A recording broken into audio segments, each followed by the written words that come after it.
My name is John Altman. I'm the owner of 402 Pitching Academy, and I am making this video today to show you exactly what our process is like for developing pitchers. I really want you to understand what kind of support you're going to receive when you work with us, whether that's during the off season or during the season, during the actual season itself. I want you to understand the different phases of our training calendar, so that way you know just how your athlete or how you will progress throughout the year. And then I want you to know exactly what our onboarding processes look like. I want you to know, how do we assess our athletes, and then how do we use that to develop a plan around what they need.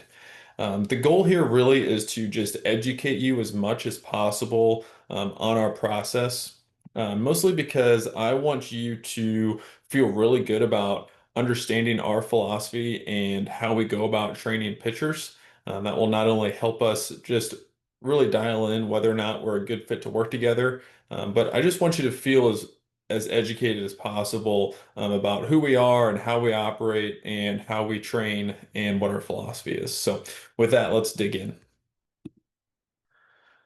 So this is our basically an outline of what our year-long client experience journey looks like. So if you sign on with us, this is exactly how our process works. And so by the end of your year with Forward to Pitching Academy, there's several things that you'll see differences in. So first of all, our goal is to increase your velocity by 4 to 8 miles an hour. Now, I'll be the first to tell you that I am not someone who guarantees velocity increases, but on average, we have seen several athletes who have made increases of anywhere from 4 to 8 miles an hour. Okay, some people are on the lower end. There's some that only maybe go up a tick or two, and there's some that have gone up so much more than this. But if you give yourself a long enough time horizon, you work at it long enough, and you're a problem solver, you'll see gains in your pitching velocity. Okay. The other thing that you will see by the end of your year is we will develop a complete pitching plan, and really help improve your command.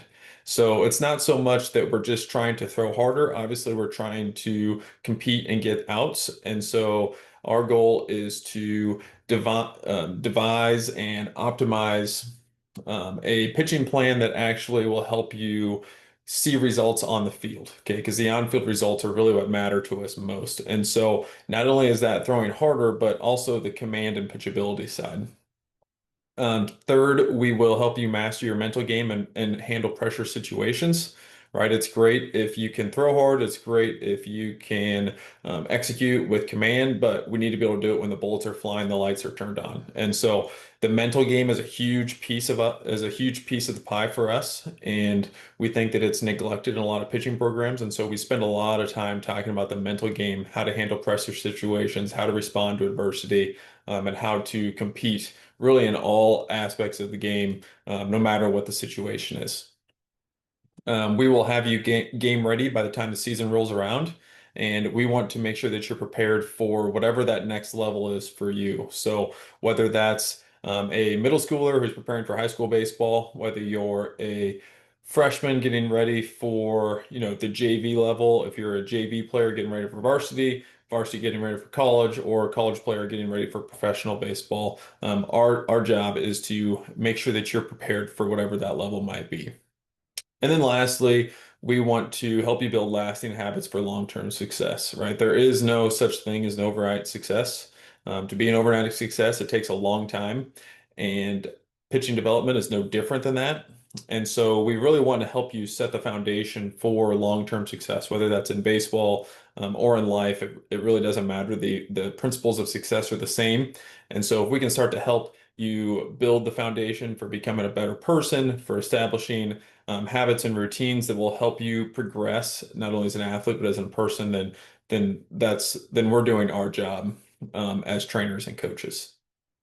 Just to give you a couple success stories. So, um, Brady, for example, started out at 79 miles an hour, and then after a year of training, he was up to 86. And the way that we did that was we helped him put on size and strength.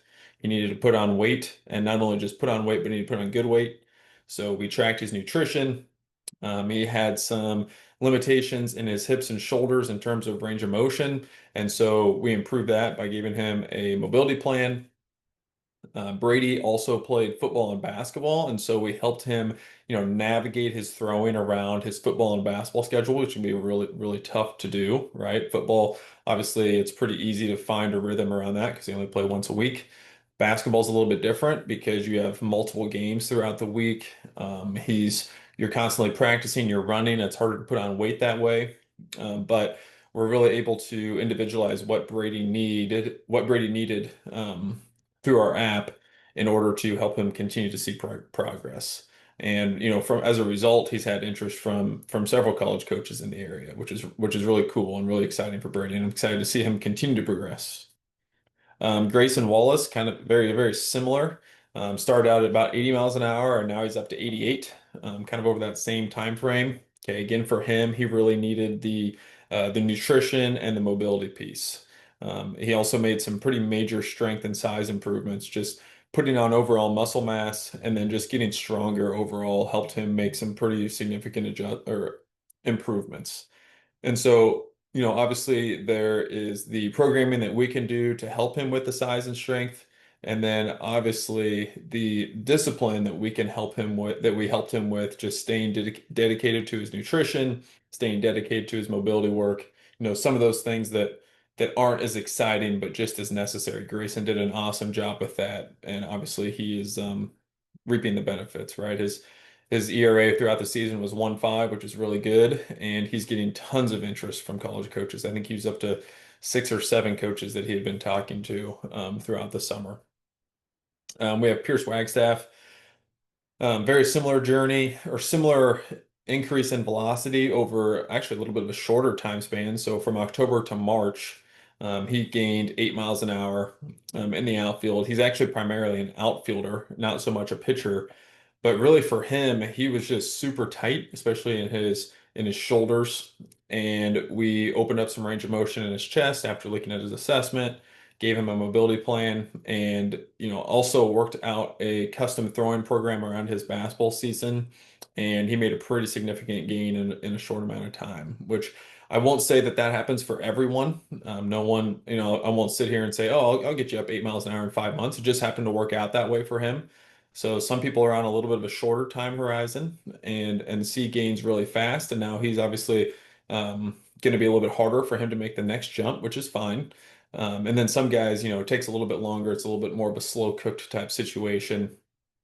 And so they don't see the gains quite as fast, but they still make them. And as long as you have enough time and you're willing to put in the work and stay dedicated, we see a lot of athletes that make similar transformations as to what these three do or did.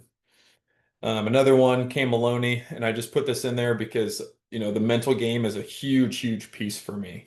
And so I'll read this to you. I know that you guys can read, but he said, ever since I joined 402 Pitching Academy, I've started to improve areas of my game that I had no knowledge about. At 402, you don't just get drills thrown at you. You work every day to complete the puzzle, whether that's the mental game, the nutrition plan, mobility, lifting program, and just working on the mound. The mental side is what I think is the best part about this program. I gained tons of knowledge on how to handle situations when I'm out on the mound. And so I really love all aspects of pitching development. I'm kind of a junkie when it comes to, how do we get guys to throw harder? How do we improve command? How do we improve their stuff? Maybe that's their pitchability, their curveball, their slider. How can we make that stuff better? But I really like the mental side. How can we get athletes to become more resilient when the bullets are flying and things aren't going their way? And so we really spend a ton of time on that because it's super important. I mean, it's great if we can throw harder, but if we can't handle adversity, if we can't handle competition when we step out on the bump, then it really doesn't matter that much. And so both parts are really important and they're really important to me. So the physical side, how do we take care of ourselves? How do we continue to make incremental progress physically? But then also on the mental side, how do we actually, use the confidence that we built and how do we handle adversity when things aren't going our way so that way we can become the best pitcher possible and actually get outs and see results on the things that matter. Okay, it's not just velocity, it's not just command. It's not just the mental game, it's all of those things combined. And so I'm super passionate about all of it. And I'm willing to do whatever it takes. I'm continuously learning to try and help athletes just reach that next level, whatever that might be. So let's talk about our assessment process. So before we start training, every pitcher goes through our assessment. And I really think that this is actually probably the most important thing that we do because we need to know about everything that we can about the athlete before we start. We need to gain as much context as possible. And so we assess all of our athletes mentally, physically, and then skill wise. So for a mental assessment, I think it really is important on what the goals of the athletes of the athlete is. So what do they want to achieve? Where do they want the game to take them? And then our job is to help us. Our job is to help them get there. And so we always start with what their goals are, what they want to achieve. That's a huge part of the mental game. And then from there, we also talk about just common struggles that they have in game. Do they try and get too perfect? Do they overthrow? Do they hope and pray? How do they handle pressure when they do get into those situations? What's kind of their default mode that they get into? And then we also like to know just what any mental training or strategies that they've tried before. And again, all of this is just to gain as much context as possible about the athletes prior to helping them establish a plan, just because we want to know where they're starting from. Physically, we test a number of things. We want to know how their body moves. We want to know what their strength is, overall body strength, shoulder strength. All of those things are important.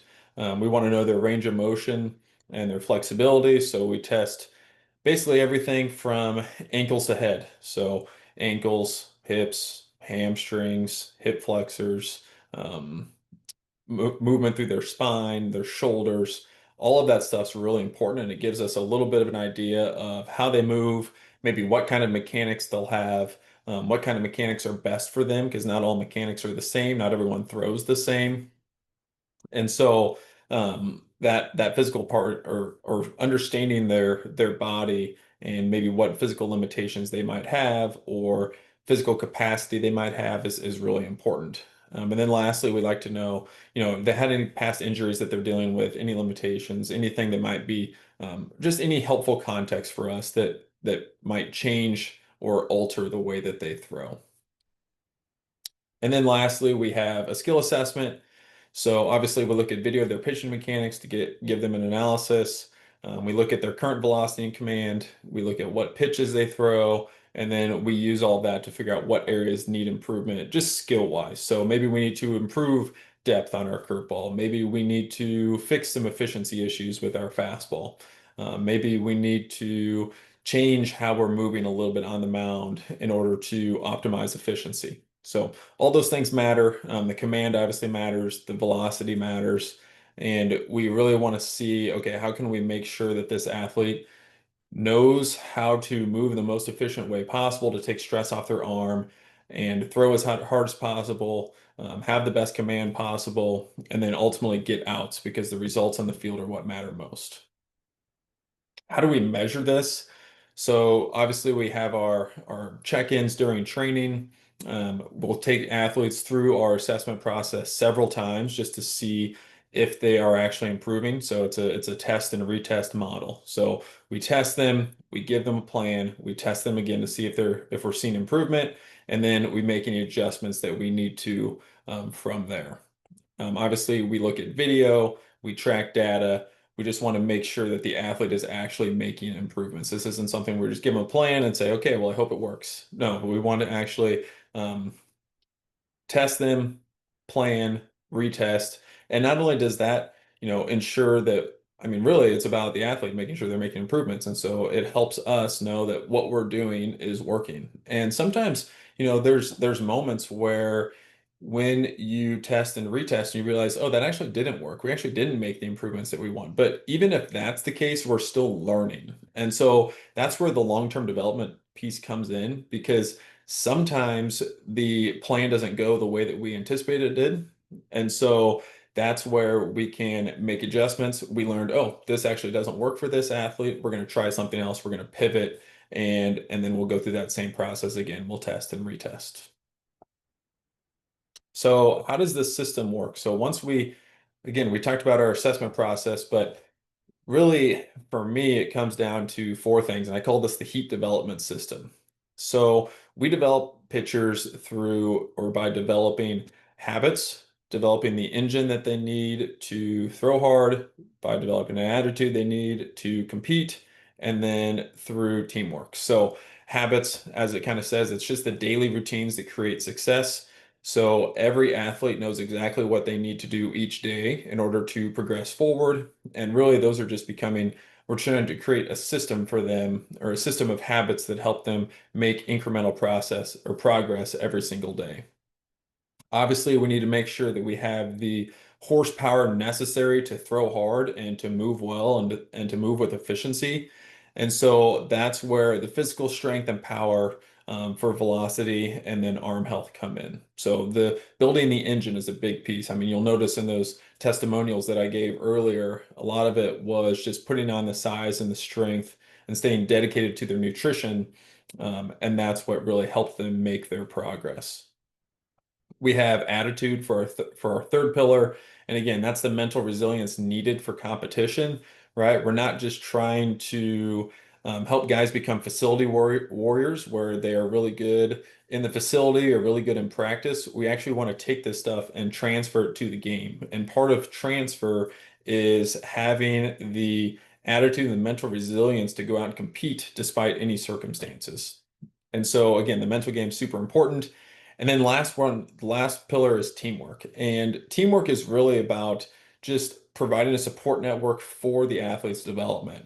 And so again, it's not really about me, it's all about the athlete. And every athlete has a unique situation. And we just want to make sure that everyone in the athlete's life is aligned around, what their goals are and how they're going to achieve them.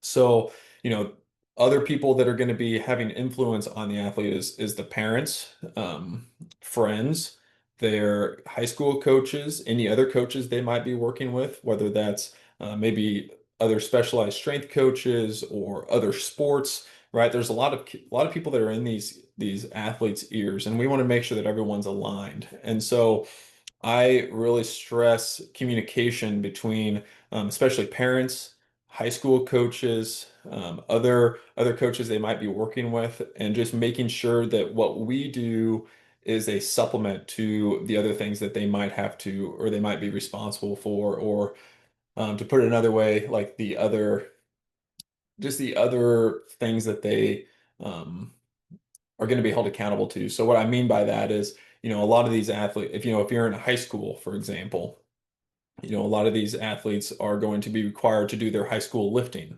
And so if they have high school lifting on, let's say, Monday, Wednesday, Friday, I want to make sure that the throwing drills and programs that I'm creating for them supplement that and make sense based on what they're doing in other areas of their life or other responsibilities they might have. So by the teamwork piece, I really mean like individualizing it based on what the athlete needs and the constraints that they're stuck within, right, or working within. And so, if they are already on a strength program at their high school, then we won't give them a strength program, right? Because they're already getting that, right? Or if they, start working with their high school in the winter and they're going to be throwing bullpens, then we want to make sure that the throwing stuff that we are giving them, the throwing program that we're giving them, matches with that and makes sense based on what they're doing, outside of our time together. And so that's what I mean by teamwork, because that part is really important with me.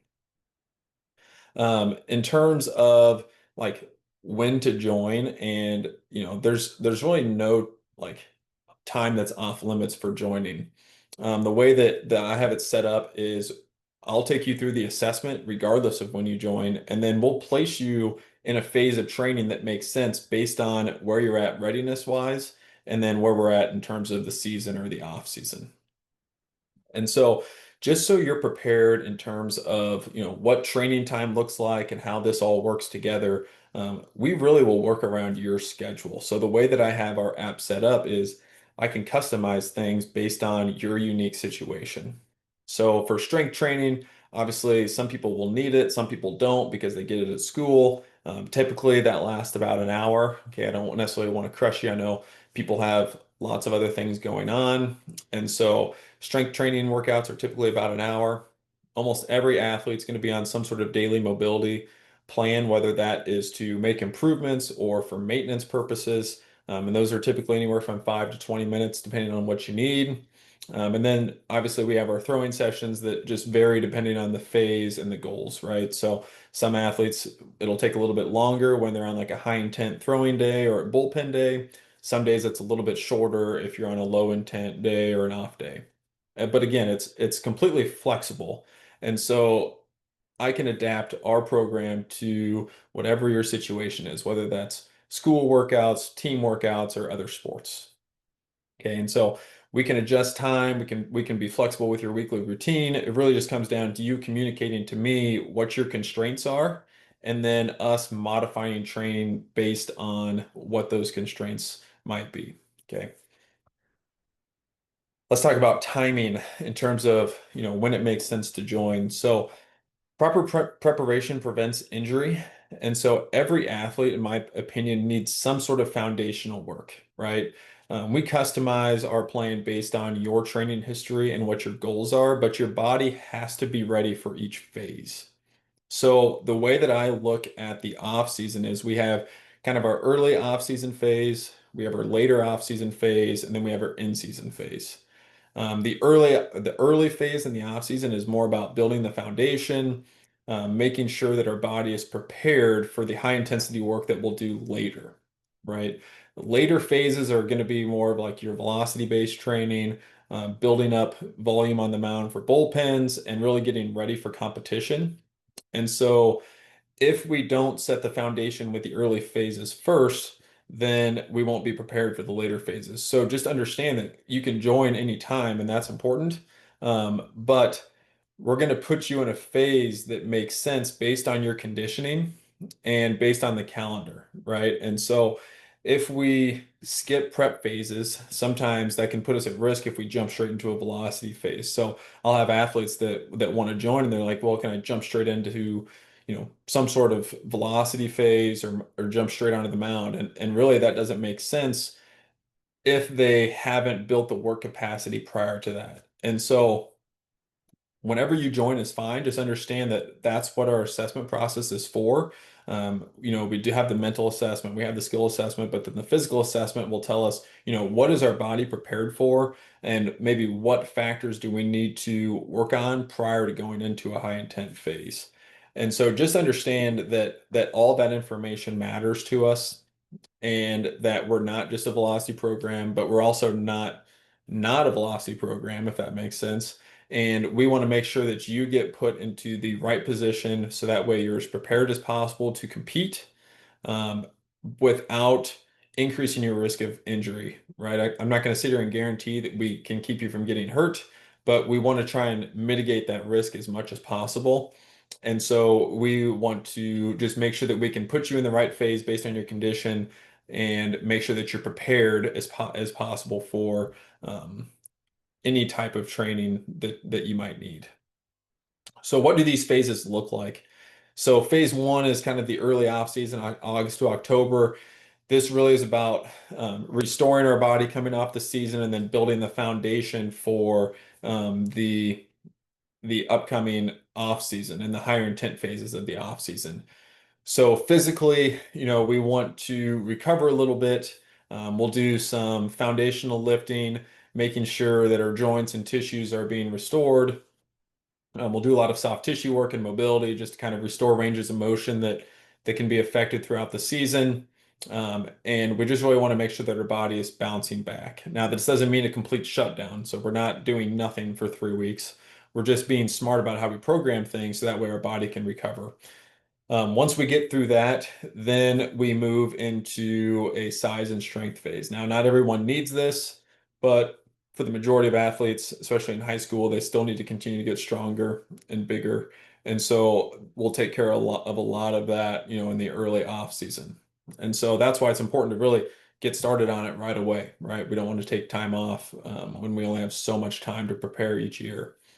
And then during this time, we can also work on, improving our ability to move well. Like I said, restoring range of motion. There's a lot of things that we can do in the weight room that can help with that.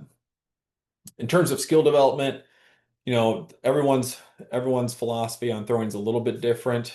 Okay, we can actually let our arm recover, whether that be through a shutdown or through a deload. And I think every athlete's a little bit unique on that. There's no cut and dry. Like, I don't believe that every athlete should shut down. I don't believe that every athlete should throw year round. I think there's kind of a sweet spot right in the middle where you can maybe take a little bit of time off and deload the arm while still throwing.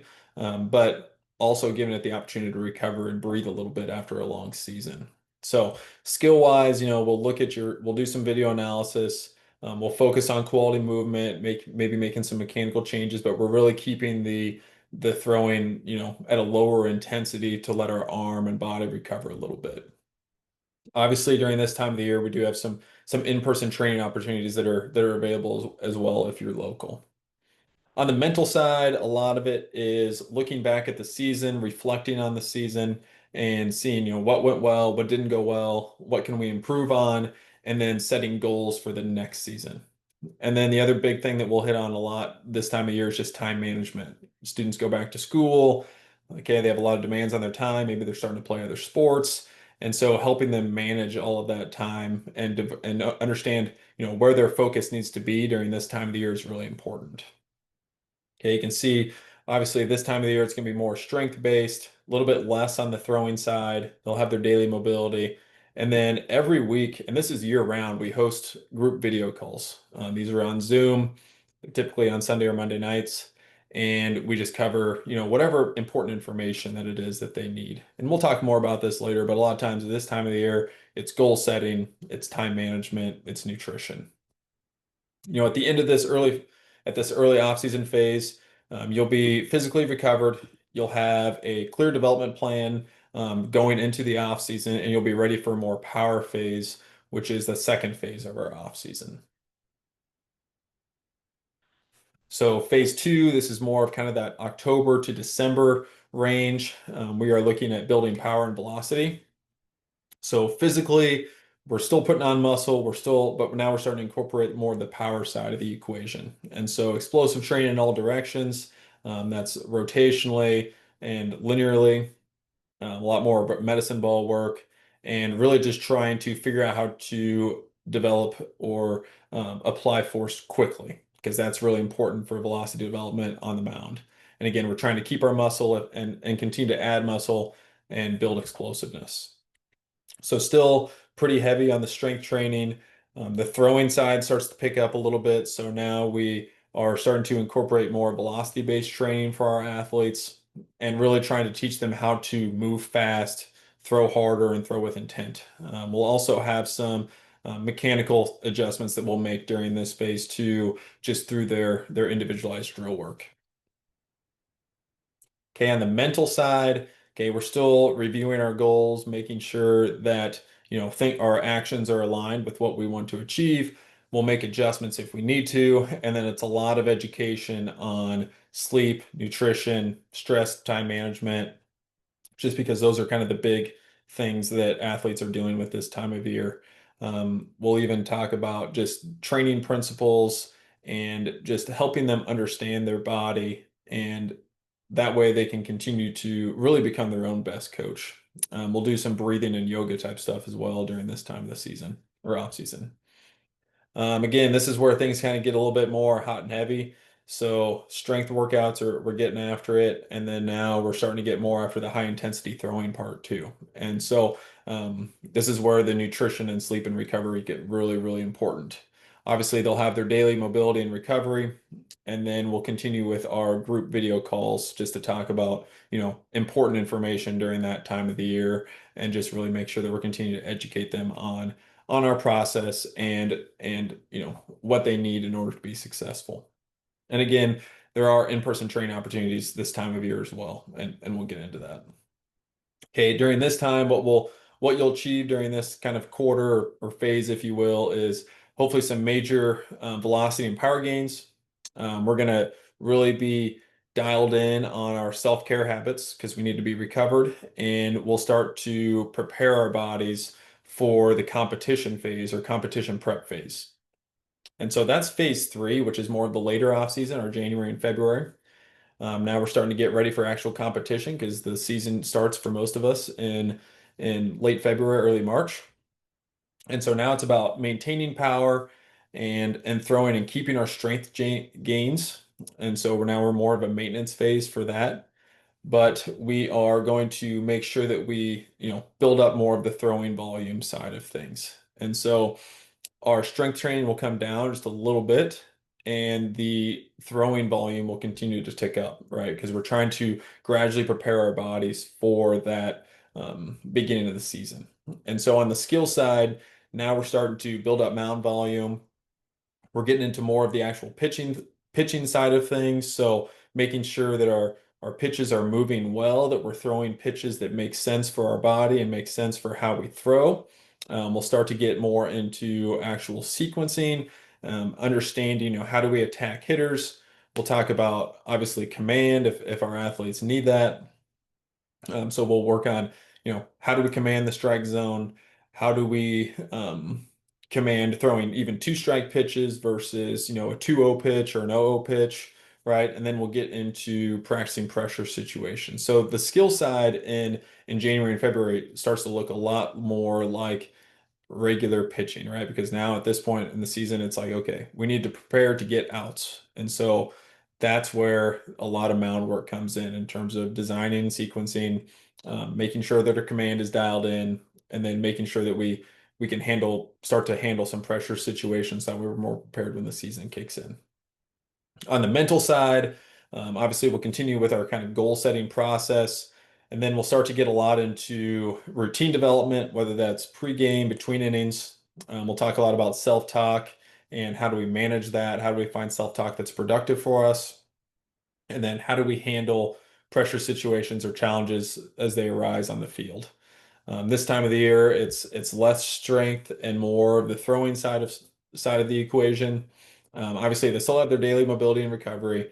We'll always have our weekly Zoom calls, where we'll talk a lot about the mental side of things and just checking in with our athletes. And then obviously, we'll still have our in-person training opportunities. So by the end of this phase, we'll be competition ready with our routines and our mindset. Our bodies will be prepared for the spring season, right? We'll have our pitch arsenal dialed in. We'll be throwing with command. Obviously, we'll be throwing harder than we were before.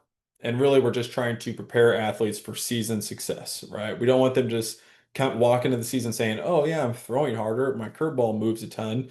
Right? We want them to step on the mound knowing that they're ready to go from game one to actually get people out. And so that's what we're working towards during this phase. Phase four, in season. Okay, now it's all about performance and collaboration. So really trying to help athletes understand how to take care of themselves so that way they can sustain high performance throughout the year.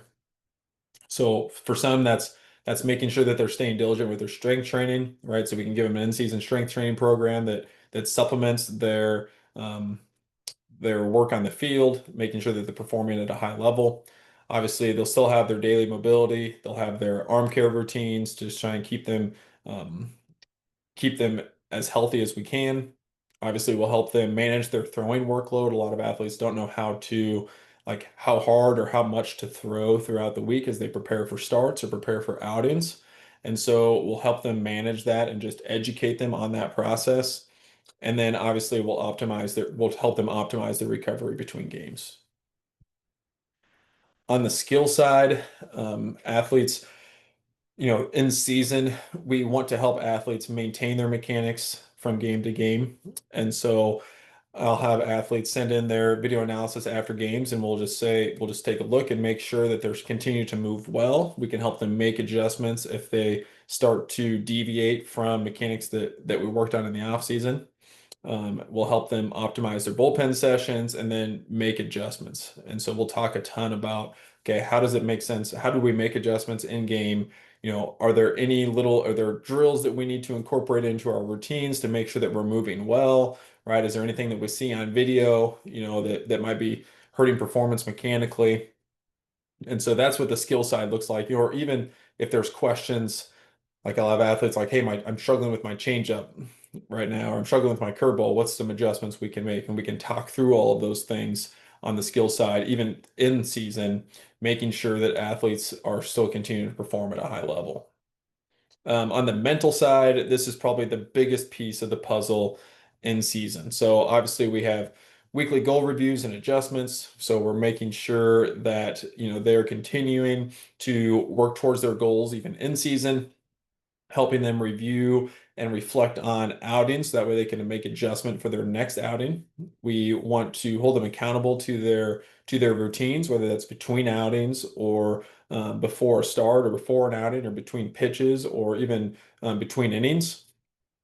A lot of our Zoom calls this time of the year will revolve around not only the mental side in terms of how to be resilient, how to manage their self-talk, how to handle adversity, but also how to develop leadership and teammate skills, right? Because that's also very, very important. And so, what does training look like? Obviously, this time of year, there's no in-person training, but we're able to manage everything remotely by them sending in video, us sending them back reviews. We'll meet with our group Zoom calls and have our check-ins quite frequently. They can always message me at any time, so we can give them feedback quickly. And then obviously they have their mobility and their arm care that they can continue to work at, every single day. And so in season, what we want to see them achieve is just consistent competitive performance. Okay, a lot of athletes ask for consistency in season. And part of the issue is that they worked all off season and then they get away from some of the stuff that they did all off season that made them successful at the beginning of the year. And then as they kind of get into default mode and they get into the season, they kind of get away from some of that stuff and then they start to struggle.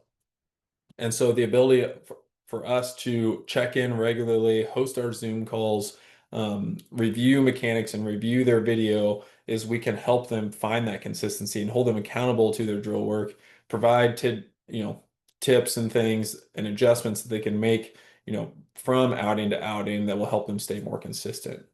Okay, we'll help them with their workload management, and then obviously the leadership and mental resilience piece is huge for in season, and that's a big point of emphasis for us.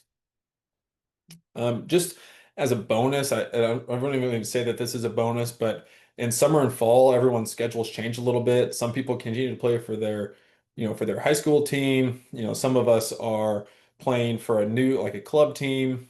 If you're in college, maybe you're playing college summer ball, maybe you're just training. Some athletes are playing fall ball. And so I really include this bonus phase just to help athletes understand that we can customize their summer ball or fall ball schedules based on, what they're participating in. So if you're just training all summer or all fall and you're not playing, that's great. We can give you a plan. But if you are playing in the summer as a college player or you're playing in the fall as a high school player, we can help you kind of maintain some of the fitness goals that we have, manage your workload. We can help you work around team training and practices while also making improvements. Right. I think a lot of us would agree that the spring is probably the most important season.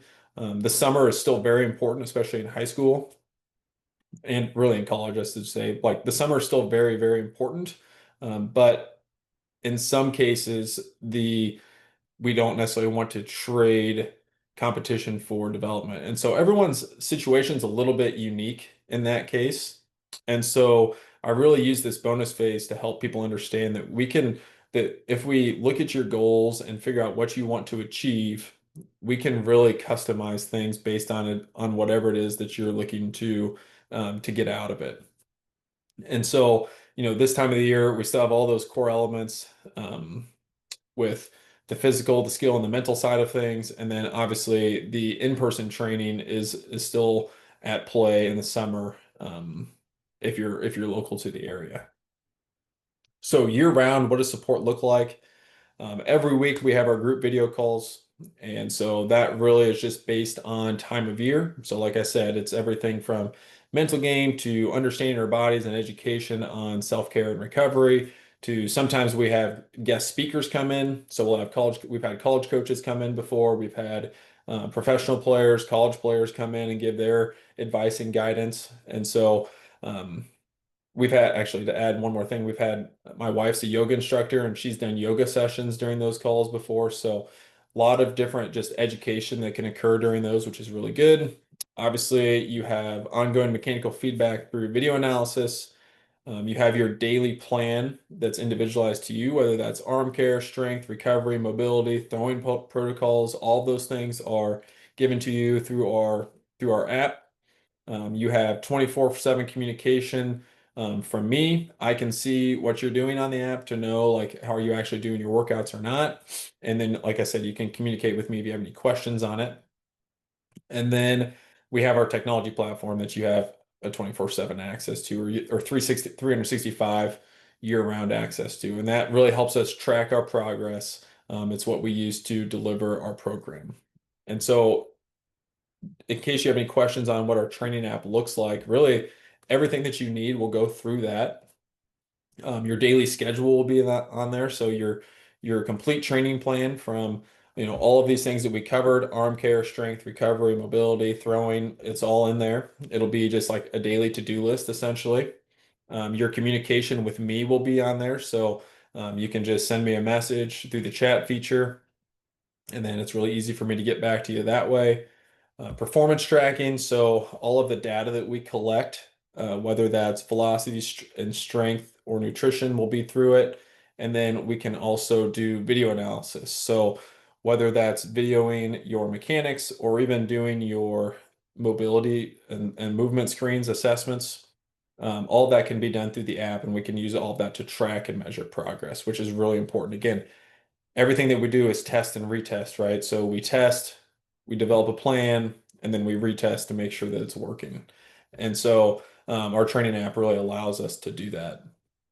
And so the way that we progress is we build the foundation. If you were to start in August from the beginning, we build the foundation, we move into a power phase where now we're trying to get ourselves to move fast. Then we go into performance phase where now we're trying to command and actually learn how to pitch. And then the last phase, which is competition, which is the most important one, right?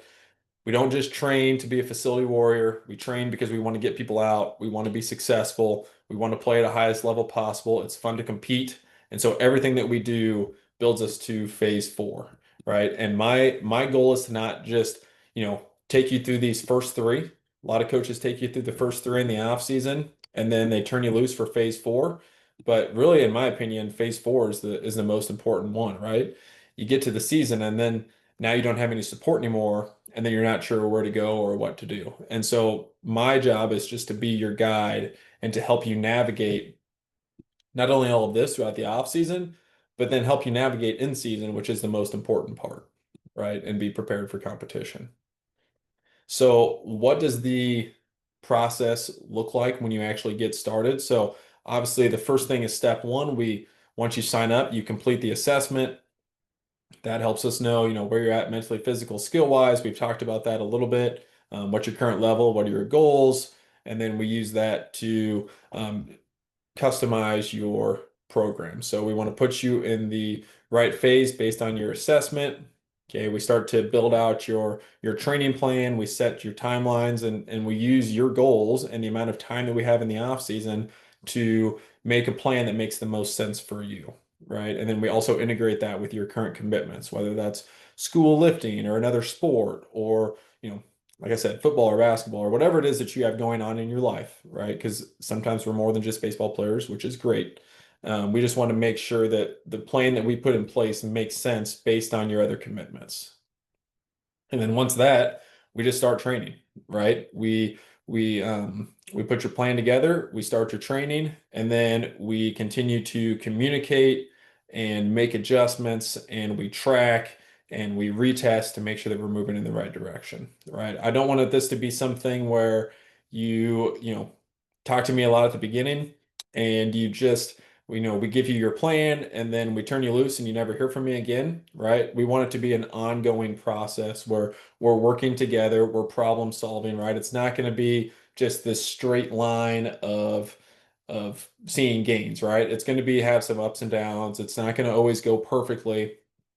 And so my job is to be by your side and make sure that, we continue to progress. And even if we do take a step back, that we figure out a way to take 2 steps forward, right?